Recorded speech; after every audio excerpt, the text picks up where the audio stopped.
Bonjour, dans cette nouvelle vidéo consacrée toujours pour les algorithmes, cette série bien sûr de vidéos qu'on a essayé de tout simplement à chaque fois de travailler sur différents types d'algorithmes. Je conseille d'abord les élèves qui n'ont pas eu l'occasion de voir les trois premières parties, de les voir avant de voir celle-là. Comme ça ils vont mieux comprendre ce qu'on va essayer de faire aujourd'hui.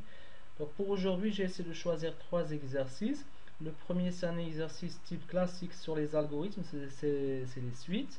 Bien sûr, dans 90% pour les types bacs, on trouve que les algorithmes, on le pose surtout sur les suites. Pour le second exercice, j'essaie de choisir un exercice concernant les fonctions. Là, cette fois-ci sur la fonction ln. Sachant qu'on a essayé de travailler dans la, je pense, deuxième ou troisième vidéo, on a travaillé sur une fonction exponentielle. Et pour le troisième exercice, j'ai choisi un algorithme qui s'applique sur la géométrie dans l'espace. Donc, en commençant par le premier. Pour le premier, c'est tout simplement, on ne va pas chercher l'exécution de cet algorithme. C'est tout simplement, on va essayer de travailler sur ce qu'on appelle, pour compléter tout simplement un algorithme. Ici, il fallait recopier, compléter la partie traitement de l'algorithme C-contre. Qu'est-ce qu'on a pour la partie traitement? Bien sûr, entrée C6R N et 6R U. Ça ne va pas trop nous intéresser puisque on ne va pas chercher à faire l'exécution de cet algorithme. S prend la valeur de U. Pour I allant de 1 à N, U prend la valeur de quoi? Bah, U, si on regarde ici, qu'est-ce qu'on a? U est égal à Sn sur Sn moins 1. Donc, le U, il doit prendre la valeur de S sur la valeur de S moins 1. D'accord? Bah, normalement, ce qu'il faut écrire là, c'est tout simplement que U, il va prendre la valeur de S sur S moins 1. D'accord? Maintenant, pour S, prend la valeur de quoi? Pour le S, on doit utiliser cette donnée qu'on a ici. Donc le Sn plus 1 égale à Sn plus Un. Donc la valeur suivante égale à la valeur précédente plus le Un. Bah, pour le S, il doit prendre la valeur précédente de S plus la valeur de U. Voilà pour compléter cet algorithme. Bien sûr, après, eux, ils ont essayé d'exécuter cet algorithme. Il fallait conjecturer, que peut-on conjecturer concernant la convergence de la suite? Bah, si vous voulez, là, donc on remarque que la suite sera déjà elle est décroissante pour les variations, et pour la limite, il tend vers 1. D'accord? Pour la question numéro 4, il fallait justifier que Sn est strictement supérieur à n. Et là, ça va être avec une démonstration par récurrence. Et si vous voulez, vous pouvez voir les vidéos sur la démonstration par récurrence sur ma chaîne. D'accord? Très bien, donc on va passer directement à l'exercice numéro 2. Pour l'exercice numéro 2, j'ai essayé tout simplement de prendre que la partie concernant l'algorithme. Bien sûr, j'aurai besoin de cette fonction-là, f de x égale à x moins ln, entre parenthèses x carré plus 1. Si vous voulez, le sujet, c'est le sujet. Le premier qu'on a fait, c'est l'Amérique du Nord 2017. Et celui-là, c'est Métropole 2016. D'accord? Si vous voulez voir le sujet en entier. Donc, f de x égale à x moins ln de x carré plus 1. On considère l'algorithme suivant: variable n et a des entiers naturels.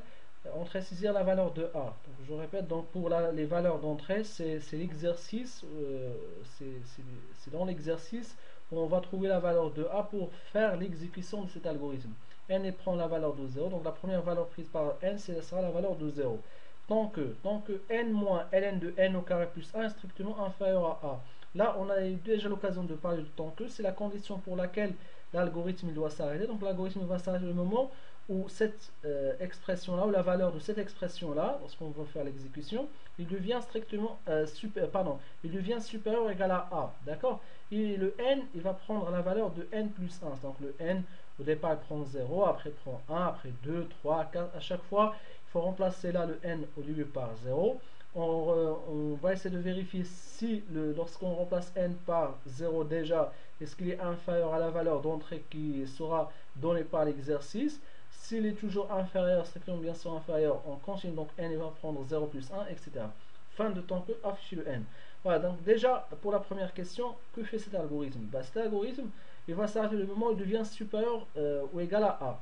Bah, ça va nous permettre tout simplement de voir la valeur de n quand est-ce il sera, cette expression sera supérieure à la valeur de supérieure ou égale à A. Si on fait la remarque ici entre ce qu'on a ici et la fonction, bah ça tout simplement c'est f de x. Avec le x, ici il prend tout simplement la valeur de n. C'est-à-dire là on remplace le x par n, ça va faire n moins ln de n au carré plus 1. L'algorithme, il permet tout simplement de voir la plus petite valeur de x pour laquelle la fonction sera supérieure ou égale à la valeur de a. D'accord? Ça, c'est pour la première question. Pour la deuxième question, déterminer la valeur de n fournie par l'algorithme lorsque la valeur saisie pour a égale à 100. Maintenant, le a, on l'a, c'est 100. D'accord? Donc, la valeur saisie ici, ça sera 100. N, il prend la valeur de 0. On va remplacer le n ici par 0. Donc, qu'est-ce que j'aurai? J'aurai donc 0 moins ln de 1. Et 0 moins ln de 1. Ln de 1, ça fait 0. 0 moins 0, ça fait 0. D'accord? Est-ce que 0 est strictement inférieur à 100? Oui. Bah là, le n il va prendre la valeur suivante. Donc n, il va prendre la valeur de trait qui était 0. Plus le 1, ça fait 1. Et je remplace le n par 1 cette fois-ci. N prend la valeur de 1. Du coup, ça fait 1 moins ln de 1 au carré. Et je calcule ça à la calculatrice. Normalement, ça va me donner... Voilà, ça va me donner 0,30. Est-ce que 0,30 c'est strictement inférieur à 100? Oui. Et je continue. Donc là, on va faire pour n égale à 1, pour 2, 3, jusqu'à qu'on trouve. Là, je vais essayer de faire une deuxième application. Par exemple, pour 2. Donc 2 moins ln de 2 au carré plus 1. Donc, je vous rappelle, tout simplement, je suis en train de remplacer le n par 1, par 2, par 3, etc. Là, ce qu'on remarque, donc on avance tout doucement. Du coup, de mieux faire un tableur ici, à la calculatrice, ou bien sur, tout simplement sur fonction, et vous pouvez voir quand est-ce la valeur de x, il va devenir supérieur ou égal à 100. D'accord? Ça, c'est facile. Donc, il faut aller juste là sur le fond graphique, ou bien ici, comme vous voulez. Voilà, on va saisir ici la fonction qui on a dit que c'est x. D'accord, donc là j'ai saisi la fonction. Après, il faut faire un tableau tout simplement.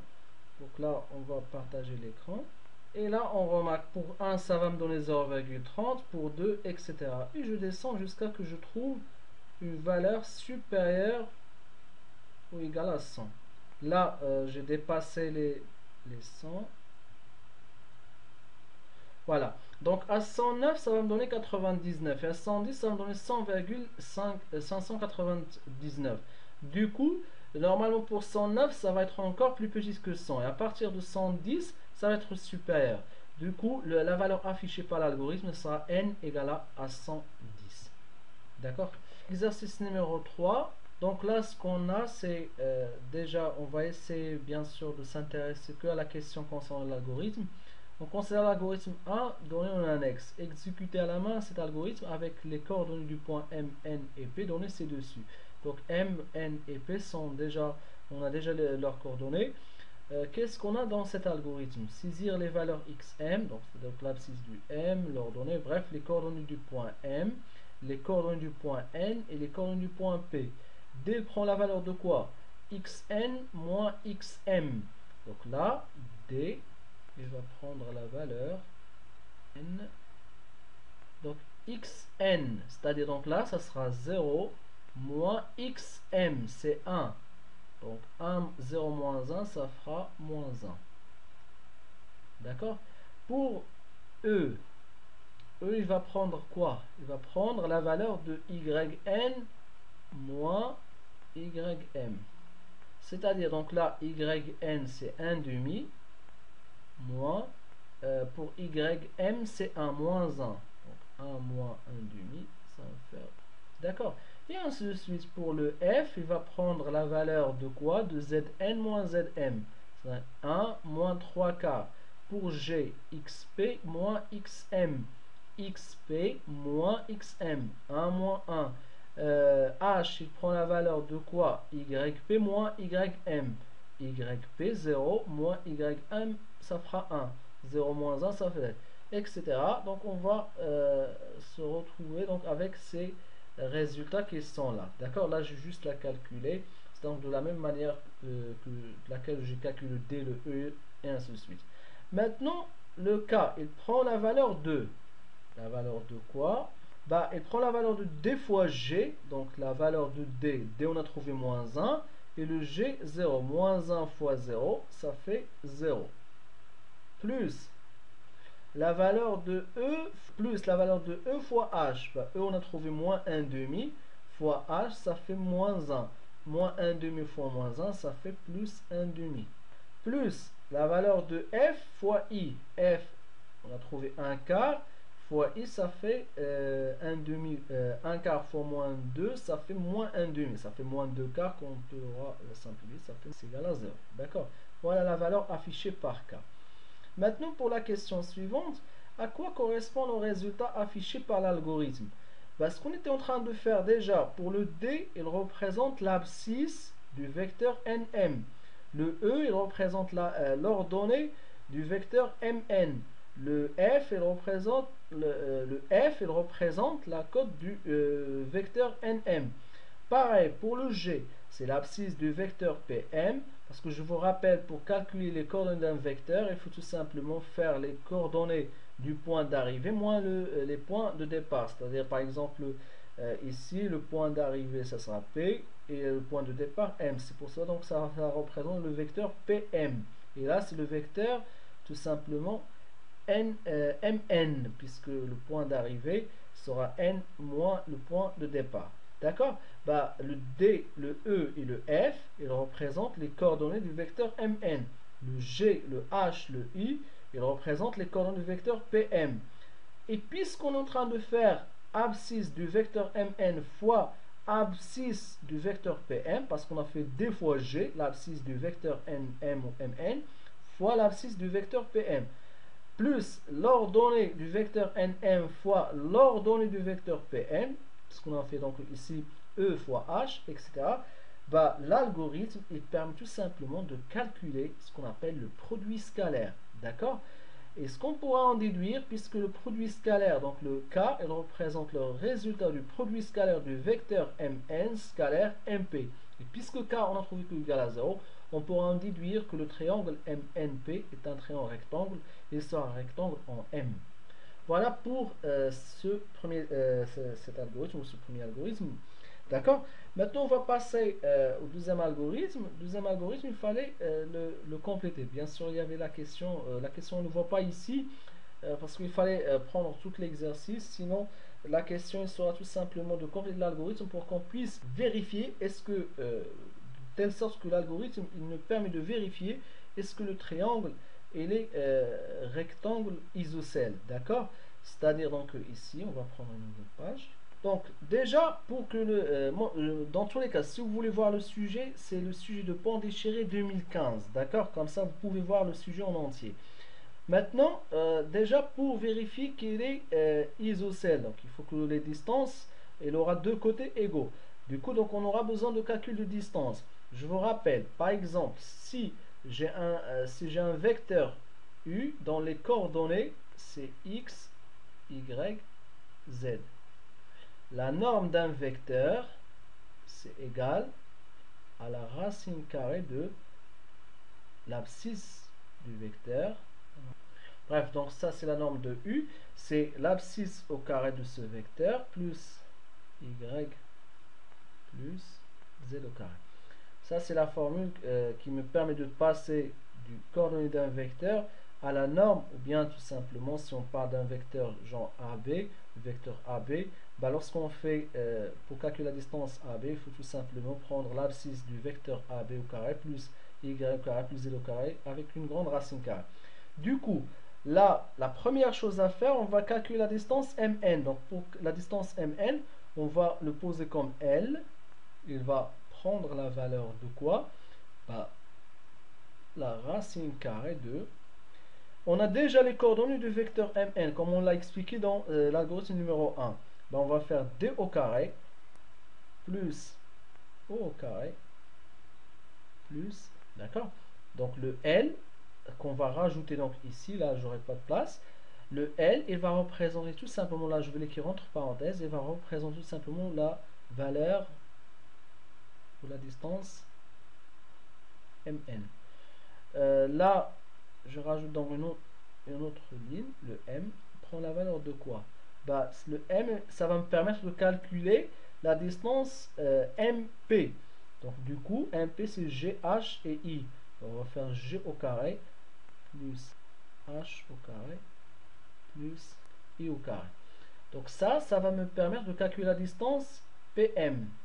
Ce que j'ai mis entre parenthèses, c'est pas pour dire que c'est une droite, c'est juste là pour que vous puissiez savoir qu'il s'agit de la distance MN, entre parenthèses bien sûr, et PM, ça c'est entre parenthèses, c'est-à-dire il ne fallait pas l'écrire. Ce qu'il faut écrire, donc c'est juste là, le L prend cette valeur, et M prend cette valeur. Maintenant, si L égale à M, c'est-à-dire si la distance MN égale à la distance PM, et K égale à 0, c'est-à-dire que les vecteurs, ou bien le produit scalaire, comme on a vu dans l'algorithme numéro 1, que les vecteurs Mn et Mp sont orthogonaux, alors là, il doit afficher il doit afficher quoi? Il doit afficher MNP rectangle isocèle.